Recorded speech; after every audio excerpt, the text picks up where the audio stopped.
Hello students, welcome to my channel. आज की discussion का जो टॉपिक है वो है colligative properties and its type, जो कि चैप्टर 2 सॉल्यूशन से है, क्लास 12 केमिस्ट्री एनसीईआरटी पार्ट 1 का चैप्टर है। तो इस चैप्टर की रिलेटेड जो वीडियोस हैं वो मैंने अपने चैनल पे डाली हैं, जैसे roles law, positive and negative deviation, ideal and non ideal solution, जिनका लिंक आपको डिस्क्रिप्शन में मिलेगा। और भी वीडियोस ऑर्गेनिक से इनऑर्गेनिक से रिलेटेड वीडियोस अगर आप देखना चाहते हो तो मेरे चैनल केमिस्ट्री लेक्चर्स बाय भावना को जरूर सब्सक्राइब करें। अगर आपको वीडियोस अच्छी लगती है तो लाइक करें, शेयर करें एंड कमेंट्स करें। आप कमेंट बॉक्स के अंदर अपनी सजेशन भी डाल सकते हैं, कोई डाउट टॉपिक है वो भी डाल सकते हो, कोई चैप्टर आपको समझना है वो भी आप कमेंट बॉक्स में डाल सकते हो। तो आज की वीडियो का जो टॉपिक है वो है कॉलिगेटिव प्रॉपर्टी। तो सीबीएसई बोर्ड क्लास 12 बोर्ड में क्वेश्चन पूछा जाता है, व्हाट आर कॉलिगेटिव प्रॉपर्टीज। तो first of all these are those properties that depends upon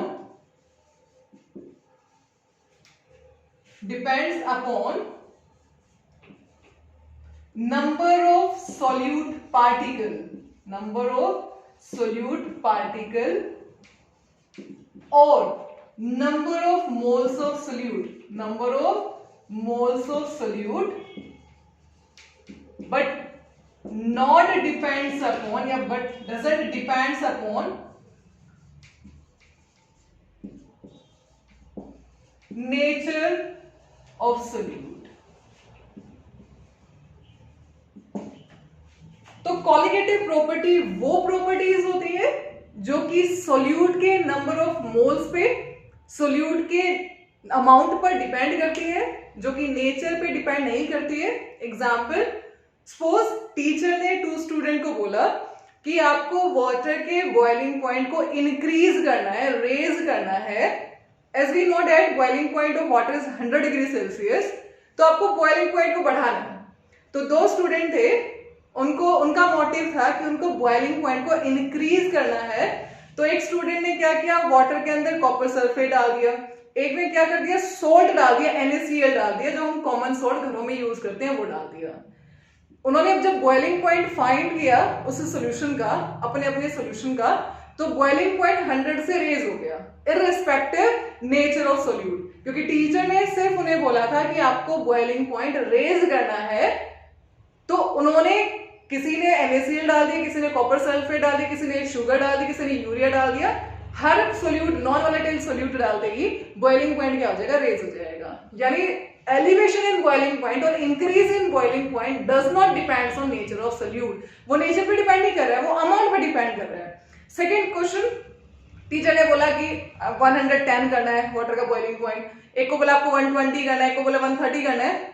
अब किस पे डिपेंड कर रहा है, अमाउंट पे डिपेंड कर रहा है कि आप जितना ज्यादा सोल्यूट ऐड करोगे, जितना ज्यादा सोल्ट ऐड करोगे, जितना ज्यादा नॉन वोलेटाइल सॉल्ट ऐड करोगे या सोल्यूट ऐड करोगे, वाटर का बॉइलिंग पॉइंट उतना इंक्रीज हो जाएगा।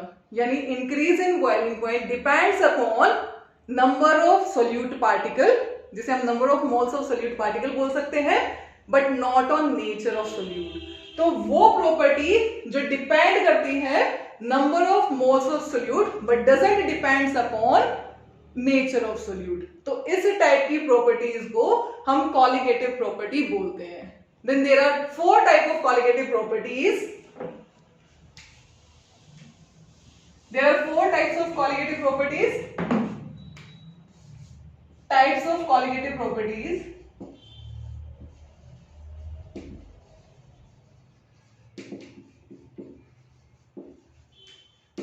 First, relative lowering of vapor pressure. First colligative property is relative lowering of vapor pressure. Second, elevation. Elevation मतलब increase. Elevation का means क्या होता है, increase. Elevation in boiling point. Elevation in boiling point. Third, depression Depression means decrease. Depression in freezing point. Depression in freezing point. And fourth and last, osmotic pressure. Osmotic pressure, which is represented by pi. तो colligative property वो property होती है which depends upon number of moles of solute but doesn't depends on nature of solute. तो इस basis पर there are four type of colligative properties. First, relative lowering of vapor pressure, elevation in boiling point, depression in freezing point, and fourth one is osmotic pressure.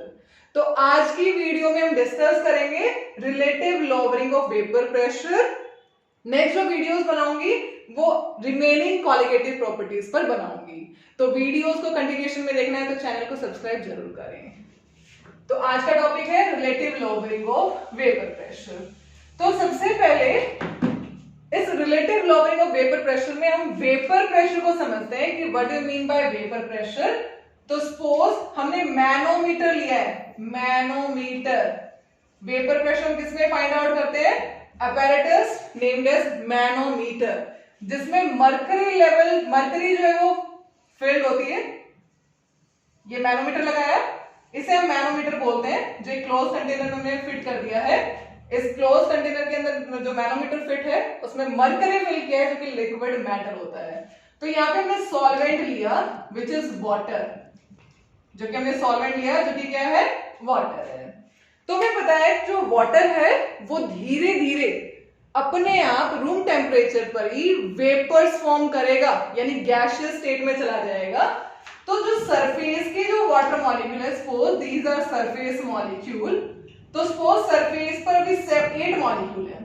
Surface पर water के 8 molecule है. तो we know that evaporation is a surface phenomena. जो evaporation होती है वो surface phenomena होती है. जो सरफेस के मॉलिक्यूल हैं वो अपना सरफेस छोड़ते हैं और वेपर फेज में चले जाते हैं. तो धीरे धीरे ये surface molecule due to higher kinetic energy, जो सरफेस मॉलिक्यूल है इनकी काइनेटिक एनर्जी ज्यादा होती है तो वो अपना सरफेस छोड़ते हैं और धीरे धीरे वेपर फेज में चले जाते हैं. तो धीरे धीरे वेपर्स बनना स्टार्ट हो जाएगा. जो ये वेपर है वो गैसियस स्टेट में है. तो हमने काइनेटिक थ्योरी पढ़ी है क्लास 11th में चैप्टर 5 के अंदर कि जो गैसेस के मॉलिक्यूल हैं वो एक दूसरे के साथ कोलाइड करते हैं, वॉल्स ऑफ कंटेनर के साथ कोलाइड करते हैं, मर्करी लेवल पे कोलाइड करेंगे और अपने सरफेस पर कोलाइड करेंगे और एक्सर्ट प्रेशर और प्रेशर एक्सर्ट करेंगे, इक्वल प्रेशर एक्सर्ट करेंगे. तो धीरे धीरे मर्करी लेवल जो है वो रेज होना स्टार्ट हो जाएगा. जब 1 मिलीमीटर 1 mm 1 मिलीमीटर, मिली यानी 10 की पावर -3 मीटर, यानी जब 10 की पावर -3 मीटर इसकी हाइट रेज होगी, इस मरकरी की हाइट रेज होगी, then this pressure is known as 1 mmHg. उस प्रेशर को हम 1 mmHg बोलते हैं. तो धीरे धीरे ये वेपर्स बनते जा रहे हैं और ये प्रेशर क्या होगा? मरकरी जो हाइट है मरकरी की वो रेज होना स्टार्ट होगी. एक पॉइंट आएगा, एक टाइम आएगा जब आपको ये मरकरी लेवल, मरकरी का जो लेवल है वो रेज होना स्टॉप हो जाएगा, कांस्टेंट हो जाएगा. तो उस टाइम पे मैक्सिमम वेपर्स बन चुके हैं इस सरफेस में, इस एनवायरमेंट में, इस ओपन सरफेस में. यानी हमें लग रहा है प्रोसेस क्या होगी? स्टॉप. यानी प्रोसेस क्या होगी? स्टॉप. लेकिन एक्चुअल में जो प्रोसेस है वो डायनामिक है. तो सपोज यहाँ पे जो वेपर्स आए इसमें 50 पार्टिकल आए हैं. जो वेपर फेज में वाटर मॉलिक्यूल आए हैं वो 50 वाटर मॉलिक्यूल आए हैं. तो जैसे अब सैचुरेशन आ गया, अब ये जो ओपन सरफेस है ये 50 से ज्यादा वाटर मॉलिक्यूल को होल्ड नहीं कर सकता है.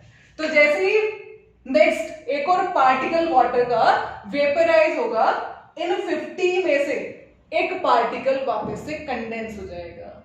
यानी अगर 10 पार्टिकल सरफेस से वेपर फेज में जा रहे हैं तो 10 पार्टिकल जो वेपर बने वो वापस से क्या हो जाएंगे? Condense. The condition is known as equilibrium.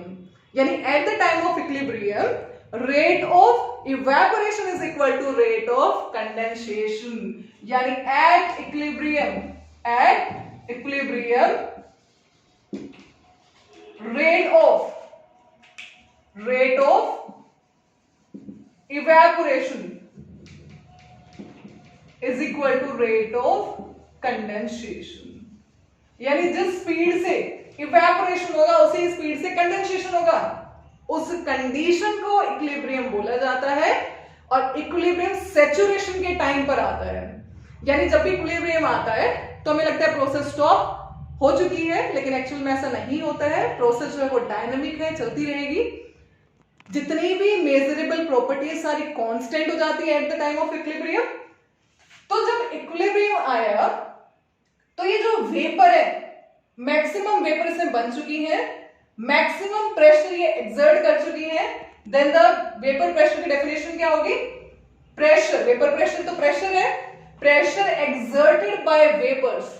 जो प्रेशर वेपर एक्सर्ट कर रही है उसी को वेपर प्रेशर बोलते हैं।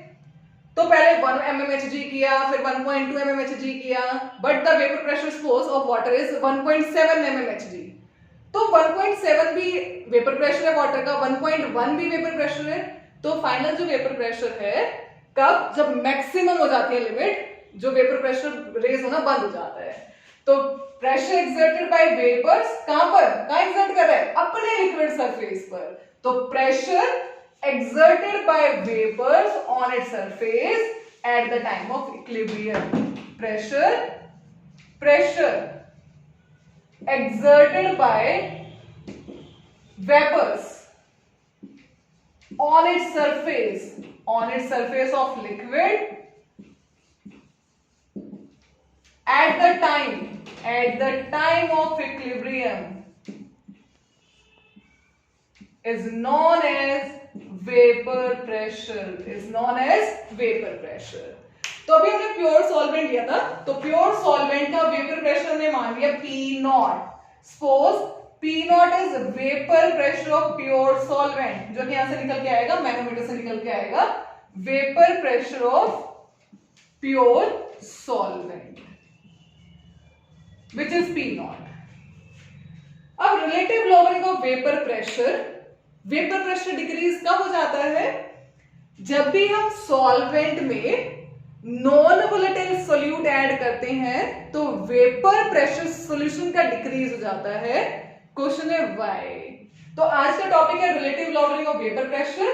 तो vapour pressure is pressure exerted by vapours on its surface of liquid at the time of equilibrium is known as vapour pressure. यानी जो वेपर अपनी लिक्विड सरफेस पर प्रेशर एक्सर्ट करती है इक्विलिब्रियम के टाइम पर, उस प्रेशर को वेपर प्रेशर बोला जाता है। तो P0 जो हमने चूज किया है, P0 is vapour pressure of pure solvent. तो P0 is vapour pressure of pure solvent, यहां लिख देते हैं P0 is vapour pressure of pure solvent. अब when we add non volatile जो कि वेपर्स फॉर्म नहीं करते हैं, जो कि इवेपोरेट नहीं होते, जो वेपराइज नहीं होते हैं, उन्हें हम क्या बोलते हैं? Non volatile. जैसे सॉल्ट, जब आप वाटर में सॉल्ट ऐड करोगे तो वाटर सिर्फ इवेपोरेट होता है, वाटर से वेपर फॉर्म करता है, सॉल्ट के वेपर्स नहीं बनते हैं। तो नॉन वोलेटाइल सोल्यूट जो कि वेपर फॉर्म नहीं करता है। When we add non volatile solute to the solvent तो होगा क्या? सम ऑफ द सरफेस, जब आप इस सॉल्वेंट के अंदर सोल्ट डाल दोगे तो कुछ सरफेस ये सोल्यूट पार्टिकल ऑक्यूपाई करेंगे। This is salt, NaCl। तो जब हमने प्योर वाटर के अंदर, सॉल्वेंट के अंदर सोल्यूट को ऐड किया तो कुछ सरफेस इन सॉल्यूट ने ऑक्यूपाई कर लिया, इन नॉन वोलेटाइल सॉल्यूट ने ऑक्यूपाई कर लिया। तो सपोज पहले सरफेस पर 10 सॉल्वेंट के मॉलिक्यूल थे इन प्योर वाटर, तो ये 10 मॉलिक्यूल वेपर फेज में जा रहे थे, वेपर्स फॉर्म कर रहे थे। अब सॉल्यूशन के अंदर only 5 solvent molecules are present. क्यों? क्योंकि इन 10 में से 5 जो है वो हमारे सॉल्यूट ने ऑक्यूपाई कर लिया सरफेस, और 5 पार्टिकल हमारे वाटर के आगे हैं, सॉल्वेंट के आगे हैं। तो सॉल्यूट तो वेपर फेज में जाएगा नहीं, यानी अब जो नंबर ऑफ पार्टिकल एस्केप करेंगे सरफेस से वो डिक्रीज हो गए हैं। जिसकी वजह से वेपर प्रेशर सॉल्यूशन का डिक्रीज हो जाता है। यानी when we add non volatile solute to the solvent, some of the surface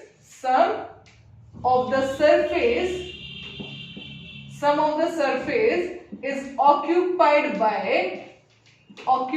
by non-volatile solute.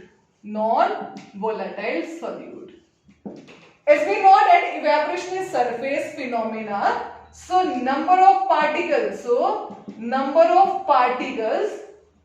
that are escaping from the surface decreases. तो लेस वेपर बनेंगे तो वेपर प्रेशर भी decrease हो जाएगा, तो hence vapour pressure also decreases. तो this is relative lowering of vapour pressure कि जब हम नॉन वोलेटाइल सॉल्यूट ऐड करते हैं सॉल्वेंट में तो कुछ surface non volatile solute particle occupy करते हैं, जिसकी वजह से number of particles that are escaping from the surface to form vapors decreases, hence vapor pressure also decreases. तो अगर आते हैं relative lowering of vapour pressure, तो आप पहले स्टेटमेंट ये डाल के आओगे, when we add non-volatile solute to the solvent, some of the surface is occupied by non-volatile solute, so number of particles that are escaping from the surface decreases, vapor pressure also decreases.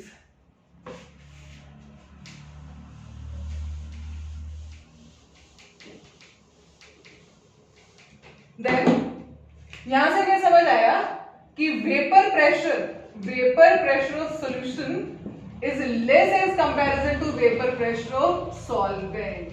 Question आता है board में, why the vapour pressure of pure solvent is more as comparison to solution, और why the vapour pressure of solution is less as comparison to vapour pressure of solvent. तो अब क्या लिखोगे कि जब भी हम नॉन वोलेटाइल सॉल्यूट ऐड करते हैं to the solvent, solution form होगा, तो some of the surface is occupied by non-volatile solute and evaporation is a surface phenomena. Then the number of particles that are escaping from the surface decreases, vapor pressure also decreases. Hence, vapor pressure of solution is lower as comparison to vapor pressure of pure solvent. Then the P naught is vapor pressure of solvent. Then P is vapor pressure of solution. Then P naught minus P is lowering in vapor pressure.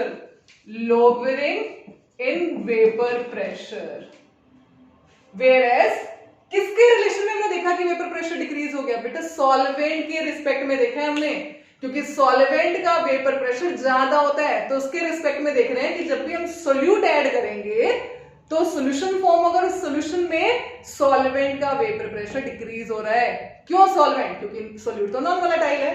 तो हम किसके relation में देख रहे हैं? Solvent के relation में देख रहे हैं। Then P naught minus P over में P naught is relative lowering in vapor pressure.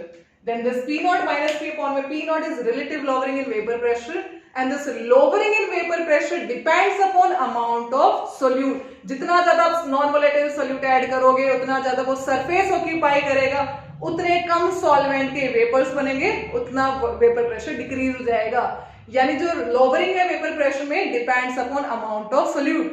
ठीक है, तो फाइनली यहां से निकल के आया बेटा relative lowering, which is P naught minus P naught minus P upon में P naught is equal to XB, which is mole fraction of solute. As we know that concentration of solute are expressed in different terms like molarity, mole fraction, mass percentage, parts per million, normality etcetera. तो यहाँ पर जो हमने concentration term use की है वो use की है मोल फ्रैक्शन। तो finally relative lowering in vapour pressure is equal to mole fraction of solute और is depends upon mole fraction of solute. अब थोड़ी न्यूमेरिकल की हिंट ले लेते हैं। न्यूमेरिकल के लिए हिंट लिखते हैं बेटा। अब न्यूमेरिकल पॉइंट ऑफ व्यू से आपको पता होना चाहिए this P not is vapour pressure of pure solvent, P is vapor pressure of solution, and this P naught again vapor pressure of pure solvent. X is mole fraction of solute, having formula number of moles of solute, NB number of moles of solute divided by Na plus Nb.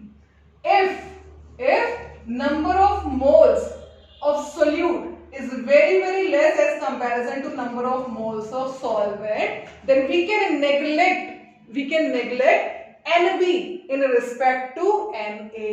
तो अगर number of moles solute के बहुत कम है as comparison to number of moles of solvent, तो आप क्या कर सकते हो numerically, आप numericals में denominator में से आप इस Nb को neglect कर सकते हो, remove कर सकते हो.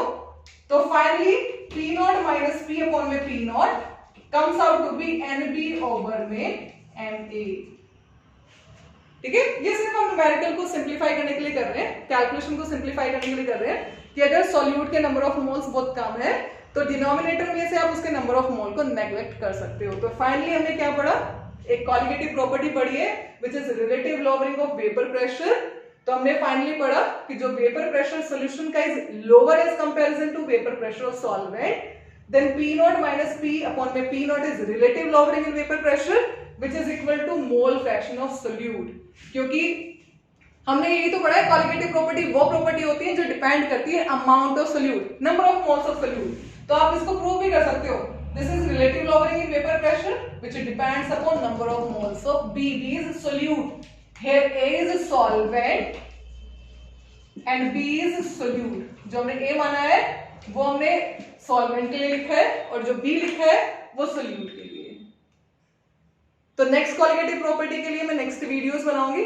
तो वीडियोस को सीक्वेंस में देखना है तो बेटा चैनल को सब्सक्राइब जरूर करें और वीडियोस को लाइक करें और कमेंट भी डालें. Thank you.